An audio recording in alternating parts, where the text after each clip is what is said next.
warahmatullahi wabarakatuh. Waalaikumsalam. Alhamdulillah.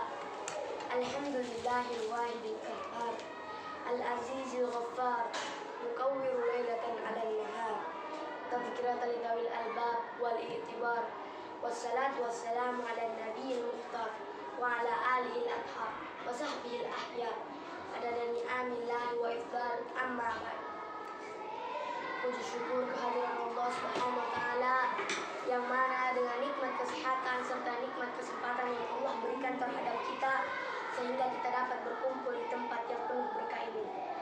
Salawat serta salam tak lupa pula kita haturkan kepada junjungan kita baginda Nabi besar Muhammad sallallahu alaihi wasallam yang mana telah menghantarkan kita dari alam kegelapan, dari alam jahiliyah menuju alam yang terang menderang yang penuh dengan ilmu pengetahuan.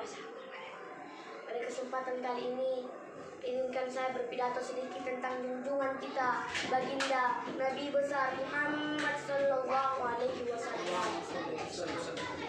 Rasulullah Muhammad sallallahu alaihi wasallam adalah merupakan nabi yang terakhir. Alangkah beruntungnya kita menjadi umat baginda Nabi Muhammad sallallahu alaihi wasallam. Allah berikan Nabi Muhammad sallallahu alaihi wasallam tahu dengan kelemahan umatnya. Kita tidak dekat dengan Rasulullah, kita tidak tahu bagaimana caranya untuk berdekat dengan Rasulullah sallallahu alaihi wasallam. Tetapi Rasulullah sallallahu alaihi wasallam telah memberikan jalan untuk kepada umat Sayyidina Muhammad sallallahu alaihi wasallam. Barang siapa yang ingin mengenalku, berdekatan denganku, ikutilah para alim ulama, dengarkan perkataan mereka. Apabila ada seseorang umat Rasulullah telah mendengar perintah alim ulama, maka sama saja dia telah mendengar dengan apa yang dikatakan olehku, kata baginda Nabi Muhammad sallallahu alaihi wasallam. Sallu ala Nabi Muhammad. Insyaallah dengan kita mendengarkan perkataan serta nasihat dari para alim ulama, Allah berikan dalam hati kita kecintaan, Allah berikan dalam hati kita keridaan baginda Nabi Muhammad sallallahu alaihi wasallam.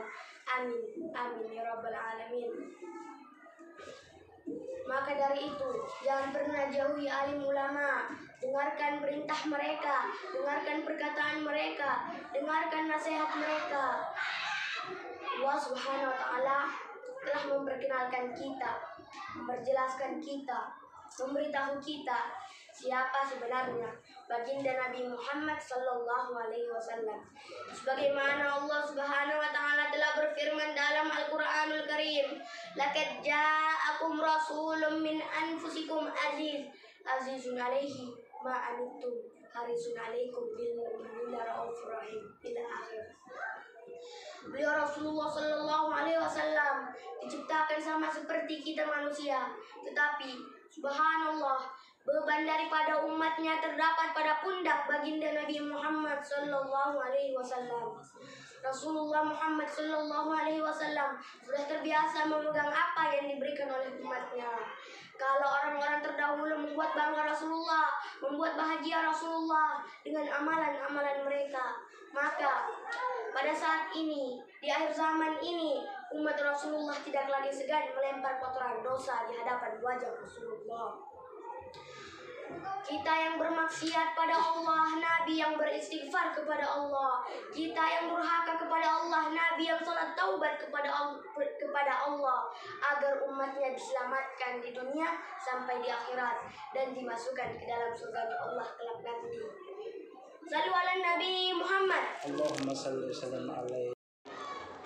Pada suatu hari, Nabi duduk dengan sahabat-sahabatnya. Kemudian Nabi berkata, "Saya rindu terhadap saudara-saudaraku." Kemudian sahabat-sahabatnya bertanya, "Wahai Rasulullah, bukankah kami saudara-saudaramu?" Rasulullah menjawab, "Kalian adalah sahabat-sahabatku.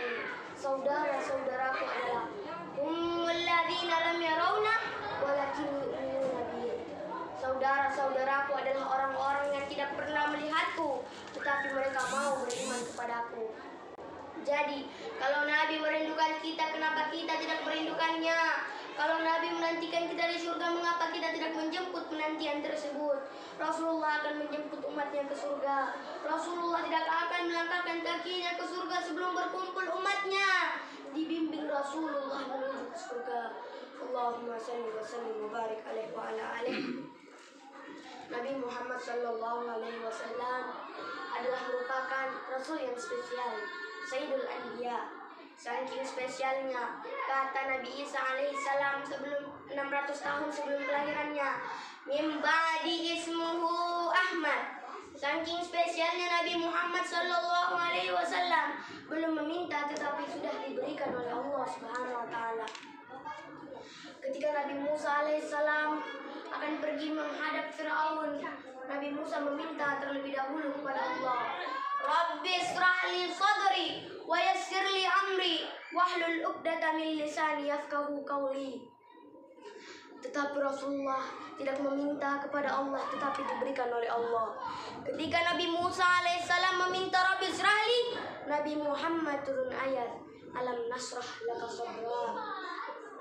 Karena itulah ketika Nabi Musa alaihissalam pergi menghadap Fir'aun, yang hanya melemparinya dengan kata-kata yang kejam, Nabi Musa pun meminta kepada Allah. Sedangkan baginda Nabi Muhammad sallallahu alaihi wasallam bukan hanya dilempari dengan kata-kata yang kejam, dia dianggap sebagai musuh, dia dilempar dengan batu, dia dilempar dengan kayu, dia dilempar dengan tulang unta, dia dilempar dengan segala hal dengan penuh kemarahan.